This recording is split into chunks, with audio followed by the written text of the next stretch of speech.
What's up, everybody? My name's Mike Sjogren, here with my co-host, Emmanuel Pani. We're part of a group of specialized real estate investors you've probably never heard of. We didn't start with deep pockets or wealthy families, and we don't rely on 401ks, mutual funds, or traditional real estate investing. In fact, many of us don't even own the properties that fund our freedom.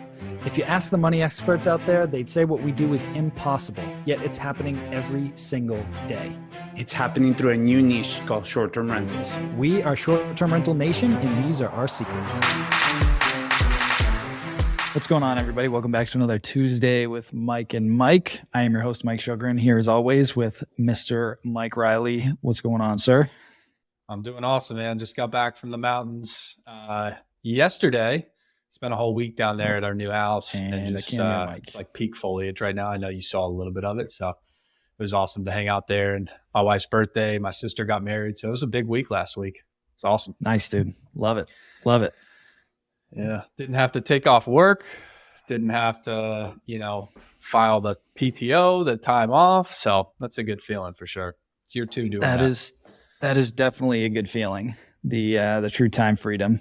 So yeah, man, I'm excited. We're finally in the new house, the new office, and just going through a ton of unpacking and gearing up for Halloween here. So pretty excited to take little man out trick-or-treating in the new neighborhood. He's all jacked up. So excited for that. And really excited about our boardroom event next week. So we will not have this live stream next Tuesday because we will be at our boardroom event, which we're having at the Boston Harbor Hotel. Really excited about that. Got some really cool keynote speakers coming in. All of our advanced boardroom members flying in from around the world. We get together 3 times a year. So if you are a 7-figure operator or you're in the boutique hotel space and you want to learn more about the boardroom, you can head over or just post comment down below or head over to strsecrets.com/apply. And you can book a call with somebody on our team. They'll give you all the details on that. But today we wanted to open it up a little bit over on the Facebook group and do a little Ask Me Anything. And basically just a chance for you guys, each week we cover a different topic, but we want to just open it up and just do more of like a general Q&A. Like, what are some of the pain points in your business right now? How can we help you? This is your chance for some free coaching and see if we can get you some answers on how to keep your business moving and growing and, fast track your financial freedom. So as you guys come on, feel free to push your questions down in the chat. And in the meantime, while we're waiting for that, I am hopping into the free Facebook group to see if anybody's posted some questions in the last couple of days, and we'll go from there. So somebody's just looking for boardroom. Does anyone use links? Yes, I do. Their onboarding, I love them, but their onboarding is a pain in the butt. I love them. Once they're going, they work really well, but their onboarding is not ideal. Again, I love those guys. The software is great, but the onboarding process is brutal. I'm actually testing out a new system at our new hotel. It's called GoKey,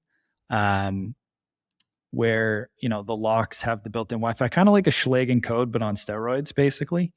They come from Europe. So there's I think it took like 6 weeks to get them. So you need to have a good lead time before you get those.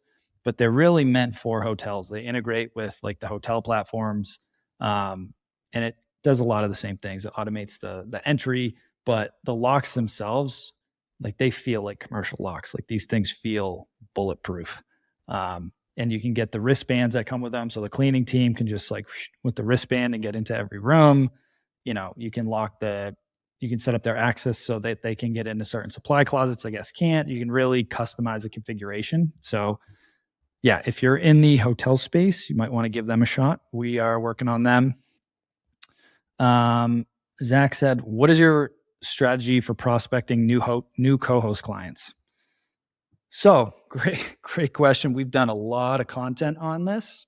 So Mike, I don't know if you want to take that and definitely go back through these recordings because we've done multiple episodes completely dedicated to prospecting for co-hosting clients and giving you like actual strategies and handouts from the mastermind, our paid program, for free. So Mike, if you had to guess like high level, like top 3 prospecting strategies right now. Yeah, for sure. I mean, number one is going to be talking to your network and actually getting out there. I think too often when you're starting a business, you don't have the confidence to like go out and tell people what you're doing and like what your strategy is, but you have to. That's the only way you can get more at bats and like have more conversations. So typically what I tell people when they're first starting out is like, nail down your elevator pitch and what you actually do and who you serve, and then tell everybody. You know, you don't go out and scream it from a rooftop, but you have conversations, you set up meetings with realtors, you set up meetings with, you know, family, with friends, anybody that's in the real estate network, and you ask them questions about what they're doing, what they're investing in. You know, interest rates are really high right now. Like what are you doing, you know, with the interest rates? Are you still buying right now? Are you waiting a little bit? Because honestly, if you wait and prices or interest rates come down, what are prices going to do? They're going to go up. So just having those like open-ended questions that you can have with people inside of your network, and then tell them about what you're doing. But then after that, you know, ask them, hey, is there anybody that you think might be interested in short-term rentals? Is there anybody that, you know, that invests in short-term rentals or has short-term rentals right now? So that's the number one thing. I think the second thing, everybody and their mother-in-law, it seems like, has purchased a short-term rental in the last 3 years, like since 2020. So, I mean, obviously you look at the increase in supply since 2020. I mean, it's up probably 30% nationwide. So there's a massive opportunity right now for identifying underperforming properties. And you can scrape AirDNA, you can use or Airbnb, you can use AirDNA to actually filter out, you know, properties that have 4.7, 4.8 stars or less. And then what you can do is you can get the coordinates from the Airbnb like page link. You can get the coordinates, take those coordinates, put them into Google Maps, get the actual address, and then skip trace and get the property owner information, and then do a campaign that way. So that's something over the last like month that our students have been absolutely crushing with and getting deals left and right from literally cold calling existing STR owners that have bad property managers or are just tired of managing their own property. So I think that's the best strategy right now, outside of, you know, going out and actually having conversations, getting your network going. So when you're prospecting as well, and this doesn't, I mean, you could be a real estate agent, you could be a tech salesperson like I used to be, or you could be prospecting for co-hosting clients. It's a numbers game at the beginning. You have to put in the effort and the work. I mean, you have to put in an hour a day when you're starting out. And that can be in the morning, it can be at night, it can be, you know, during your lunch break. You have to put the numbers in order to get the output. So at the beginning, it's a numbers game. And then as you grow and you get some more clients, you have some success, you have some failures too, then you can work smarter and not harder. But at the beginning, you really need to dial in your prospecting strategy first, and then get your reps in, get your at bats in. So yeah, that's ultimately my recommendation right now is like, get out to your network, find underperforming properties, and start reaching out to them. I think the biggest mistake that I made, and that I see a lot of people make, especially those folks that aren't like coming from a sales background, is like you're too timid about talking about what you're doing. It's like, oh, well, what if my boss finds out? What if they find out? Who gives a shit? They're encouraging you to invest in 401ks. You're just investing in real estate and building up that avenue. So who cares? You need to get out and talk to people. Like if I scroll through like the Winning Wednesdays the last couple of weeks, we've had people add 3, 4, 5, 6 properties in a week through their network.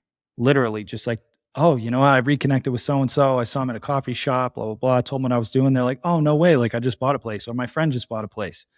Like if people don't know what you're doing, they can't help you. And especially if you're not like a traditional salesperson, I want to recruit a sales team of family, friends, colleagues, whoever that will go bring leads to me instead of me having to do the legwork to go out there and find those deals. That's like the long and short of it. Build your sales team, recruit those people. They're not going to know that they're your sales team, but they're going to want to help you because they care about you, right? So people like to do business with people they know, like, and trust. It's that simple. So get the word out.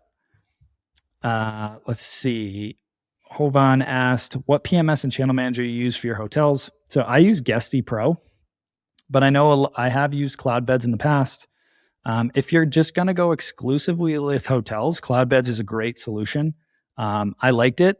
My team hated me though, because we had a bunch of short-term rentals that were on Guesty, and then we had 2 hotels that were on Cloudbeds, and it was very challenging for them to manage 2 different PMSs. So I just moved everything back over to Guesty. But if I was just focusing on hotels and maybe had 1 or 2 short-term rentals, I would go Cloudbeds. It's going to be most likely more cost-effective, and it's a true hotel PMS. So Cloudbeds would be my recommendation. Let's see. What else do we got? I have several units in Houston where we have guests booking between 6 weeks to 3 months. I have a colleague that suggested for the 2 to 3 month stays that I do 29-day rental agreements because of squatter issues.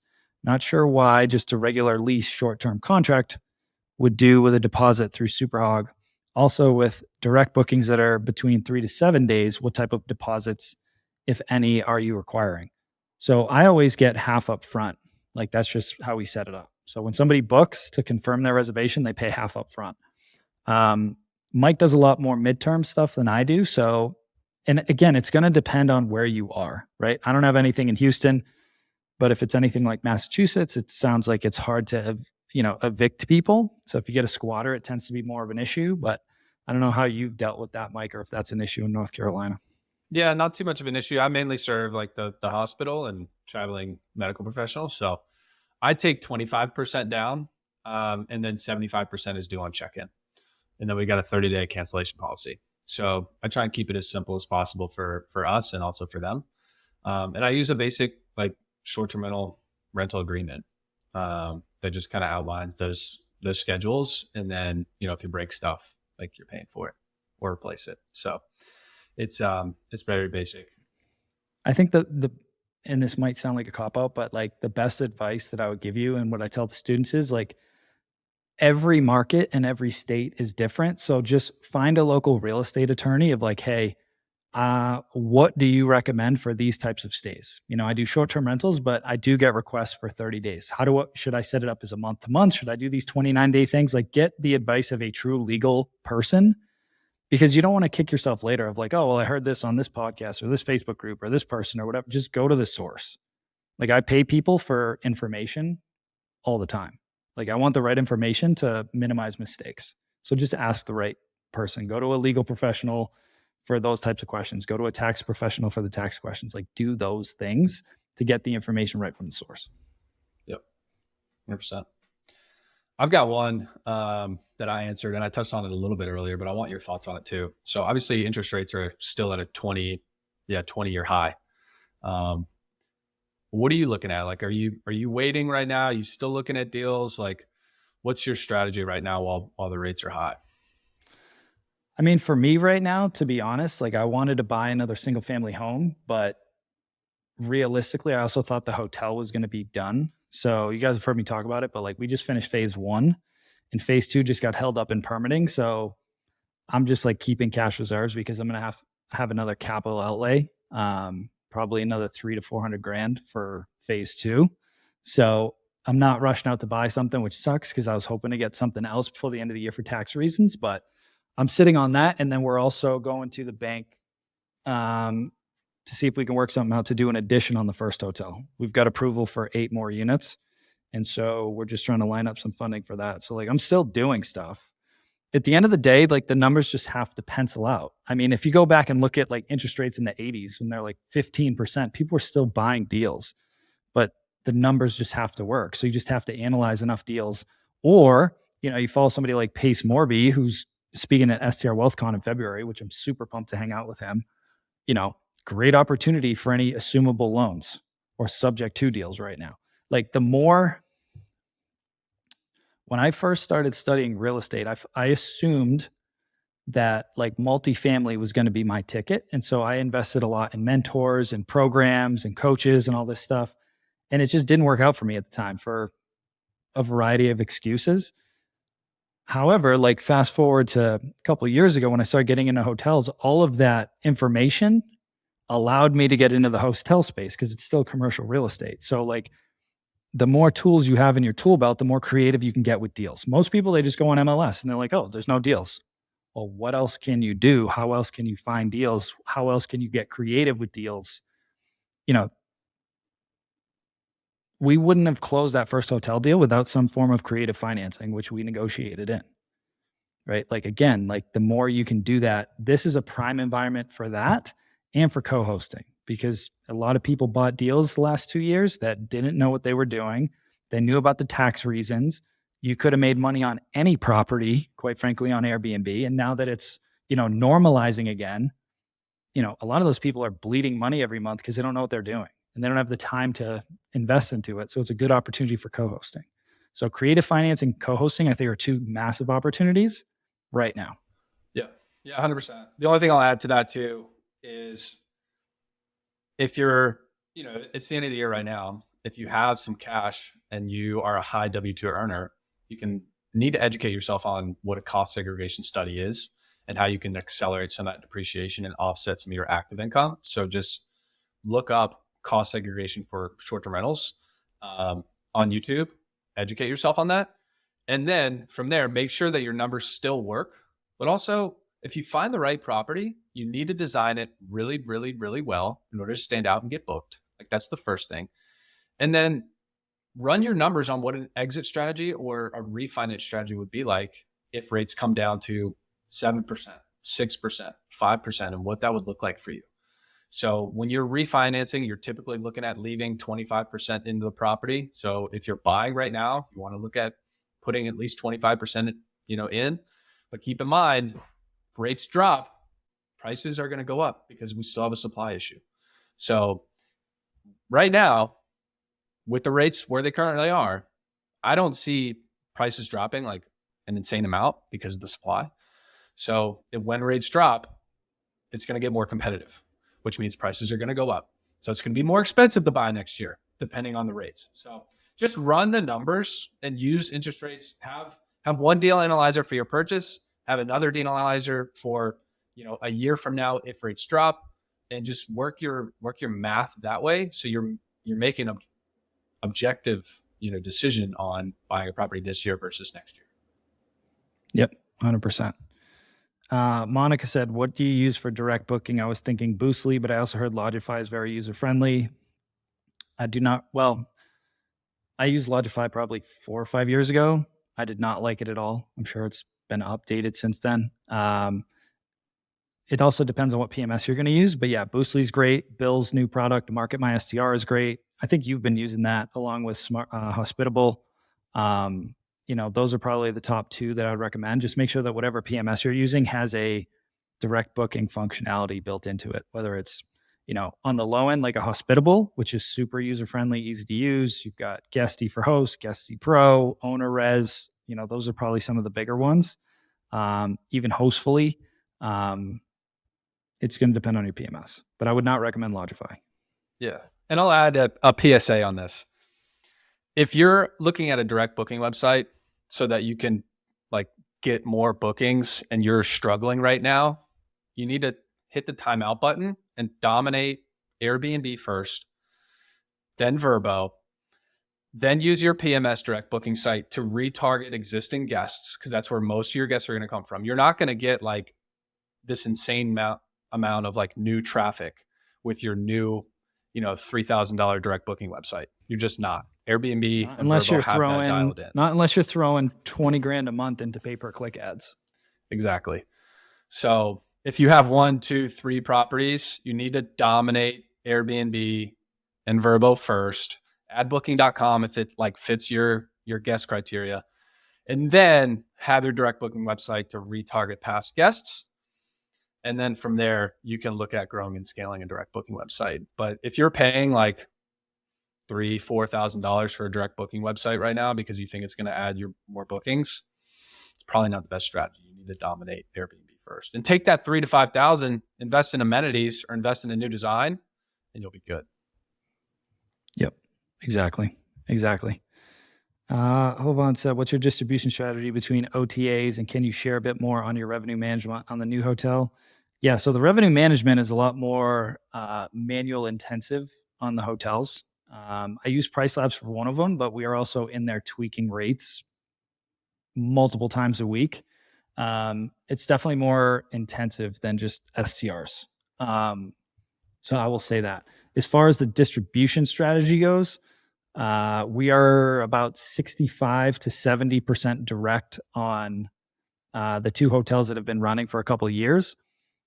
Right now, what I would say, Expedia is probably it's going to be your strongest OTA for hotels, followed by Booking.com, and then maybe Airbnb after that. Airbnb is not a strong platform for hotels unless it's very unique.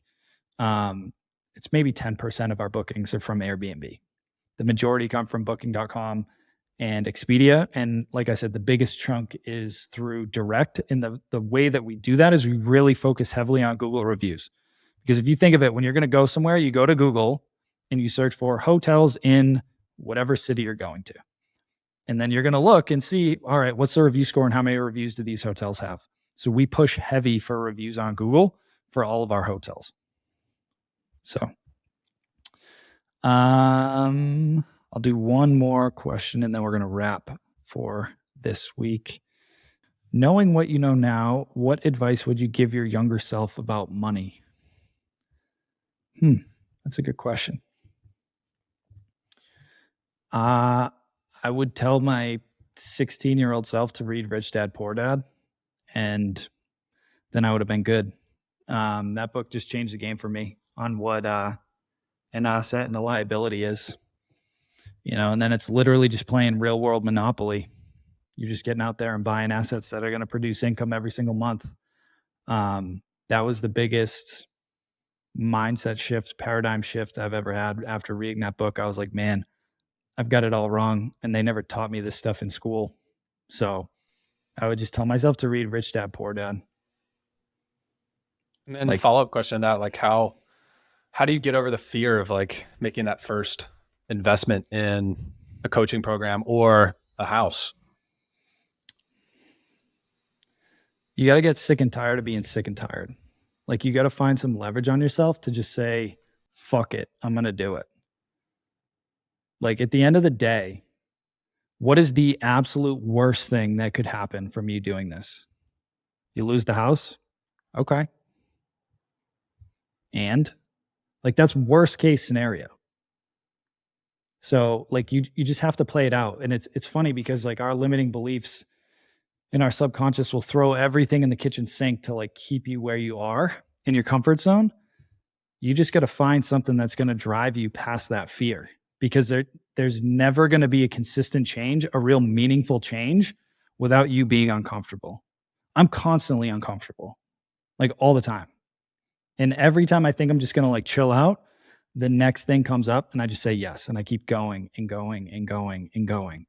And at a certain point, it like stops being about like the financial stuff. It's more about like, how far can I just push myself? How big can I go? How much can I elevate like myself as a person?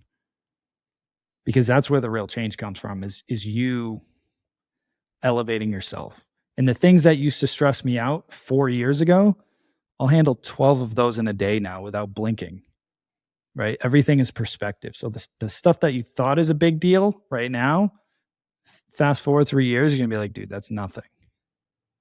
But it's all perspective. So my advice is you just got to make a decision that you're not going to live like this anymore, and you're just going to go for it. And you're going to try, and you're going to make mistakes, and that's okay.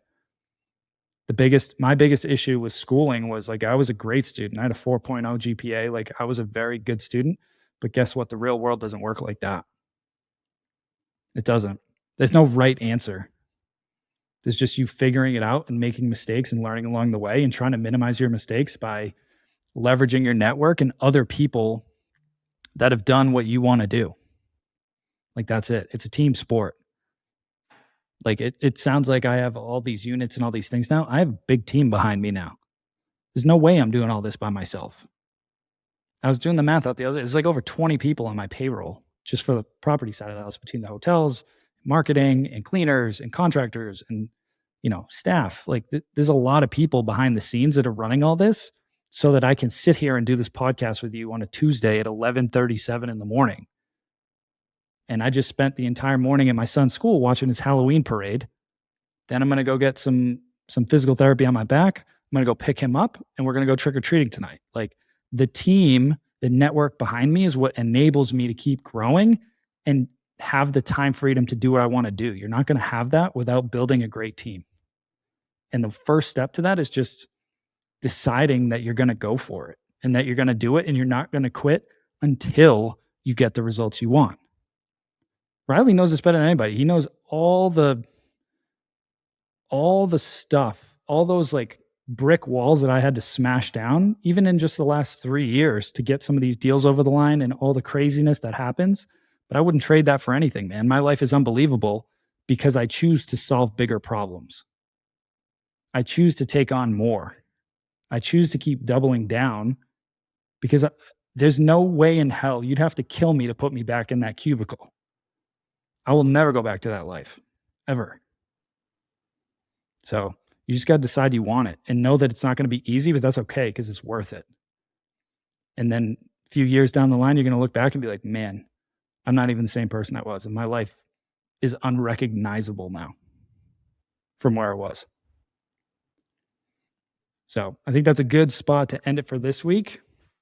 Again, we are not going to have this podcast next week because we're going to be up here in Boston for our boardroom event. But I hope you guys have an amazing week.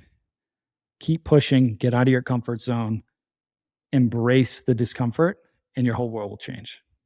Have an amazing week, folks. Talk to you soon. Hey, STR Nation, if you enjoyed this episode, please make sure to hit that subscribe button and leave us a review. And in the comments, let us know what topics you want us to cover on upcoming episodes, and we'll make sure to get that in the books for you. And if you really want to learn how to launch, automate, and scale your short-term rental business, if you want to go deeper, then check out our free masterclass at strsecrets.com.